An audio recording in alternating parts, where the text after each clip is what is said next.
again, I had a long-standing relationship with people, within both the FBI and CIA. And I was someone who's going back to kind of the news and related, telling the truth. I'm someone who has definitive insights of what's happening in the Middle East, in Russia, in China, a lot of, worldwide.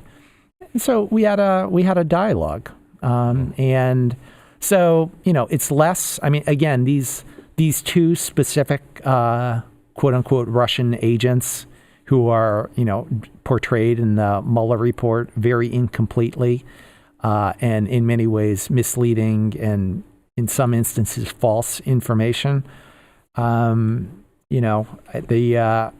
They're just conversations I had. And, again, I was a supporting source for the U.S. intelligence community. And, it's unfortunate that, again, bearing in mind the original impetus for the creation of the CIA and, a lot of what the FBI did throughout the original Cold War is, going after Russian bad guys. So to the extent someone can give some context and some, the full perspective.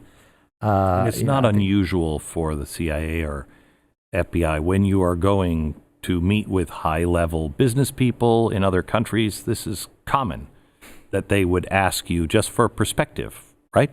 Well, what's interesting about it is, what's different about my situation is typically, yes, you're absolutely right that, that happens a fair amount of times, or, on some levels. However, what is different is U.S. government sources leaking information about that support of individuals, right? Particularly in a negative context, in a way which, as we've been talking about, is very misleading. So, one great example I like to cite is back when George H.W. Bush, the first President Bush, was, in an earlier stage of his career at the highest levels. I think it was around his presidential campaign or something like that. He had actually been he had done similar to me. He'd be an international business guy focused on the energy sector.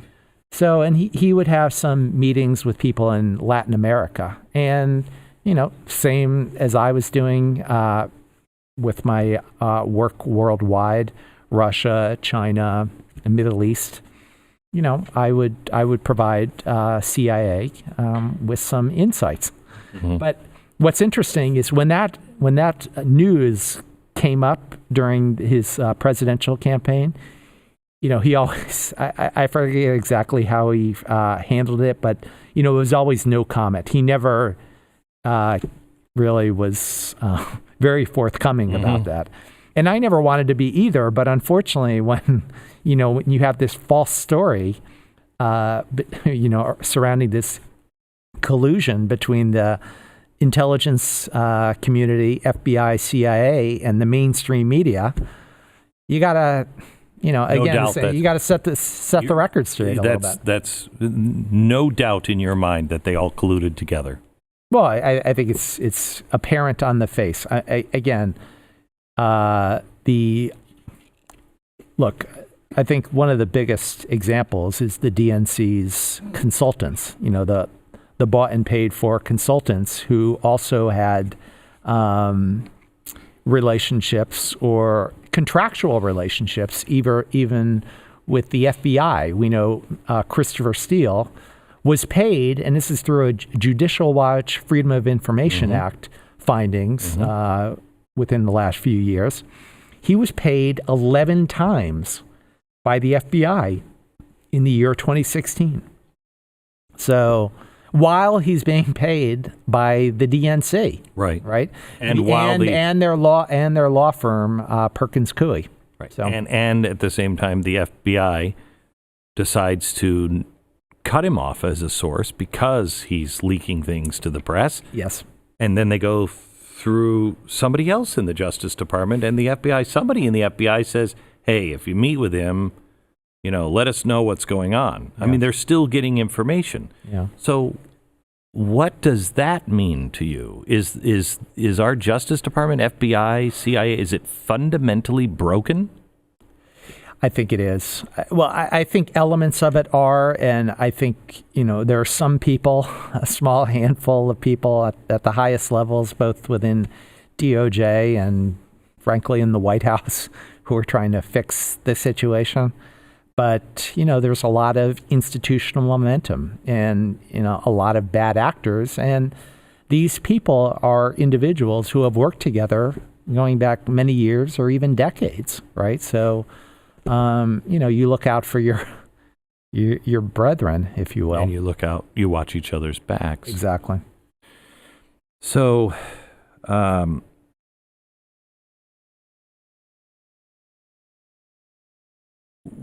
with the Russians,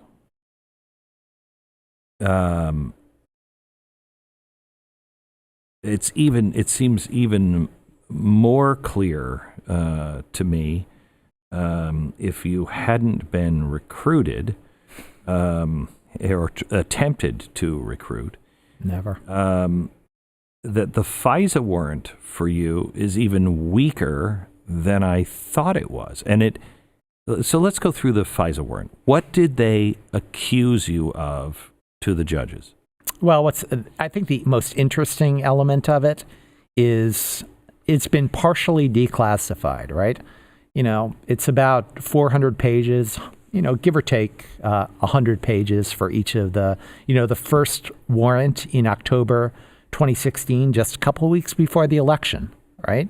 And then the renewals right during the transition team in January of 2017, and then two in April and June of 2017. So the problem, the reason why it's difficult to answer your question is a lot of that remains blacked out, redacted, right? There are, Can you see it?